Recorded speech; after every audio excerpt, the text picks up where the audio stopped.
Rentang antara tekanan darah sistolik dan diastolik itu normanya 40, tetapi relatif sampai 60 masih dianggap normal. Kan tensi itu ada tensi yang tinggi dan ada tensi yang rendah. Yang sistolik itu yang tinggi pada saat jantung memompa darah ke seluruh tubuh melalui selang ini. Jadi tekanan yang diukur di selang ini ketika jantung memompa. Terus kemudian diastolik itu saat jantung rileks. Ketika jantung rileks ini, tekanan yang di sini itu dalam bentuk angka diastolik. Kalau rentang antara sistolik dan diastoliknya kok terlalu lebar, itu mengindikasikan ada beberapa penyakit. Misalnya itu satu hal itu ada kekakuan pembuluh darah aorta, yaitu pembuluh darah aorta itu pembuluh darah besar arteri yang keluar dari jantung. Ketika ada kekakuan, itu rentang antara sistolik dan diastoliknya melebar. Bisa di atas 50, bisa di atas 60. Kemudian bisa juga karena klep atau katup yang menghubungkan antara selang ini dengan jantung itu agak lemah. Jadi ada darah yang balik ke dalam ruangan jantung tersebut. Kemudian kemungkinan ketiga bisa karena penyakit hipertiroid. Bisa juga anemia defisiensi besi.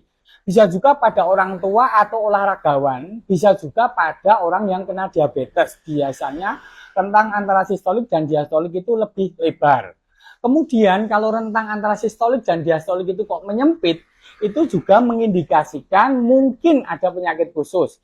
Misalnya dekompensasi kordis atau lemahnya atau berkurangnya kekuatan jantung memompa darah ke seluruh tubuh. Biasanya ditandai dengan mudah capek, ngos-ngosan, dan lain-lain. Bisa juga karena ada penumpukan cairan yang memenuhi selaput jantung. Jadi otot jantung agak sulit bergerak. Itu namanya tamponade cordis. Itu biasanya kondisi emergensi, harus ditangani di instalasi gawat darurat atau di ICU biasanya. Demikian juga kemungkinan bisa juga terjadi ketika rentangnya menyempit itu karena ada perdarahan atau shock hipovolemik. Jadi volume darah yang di dalam tubuh kita itu berkurang. Ya, jadi bagi rekan-rekan sering banget terjadi kalau rentang antara sistolik dan diastolik itu kurang diperhatikan pada saat pemeriksaan. Apalagi pemeriksaan dengan tensi digital. Demikian juga yang manual pun demikian bisa juga.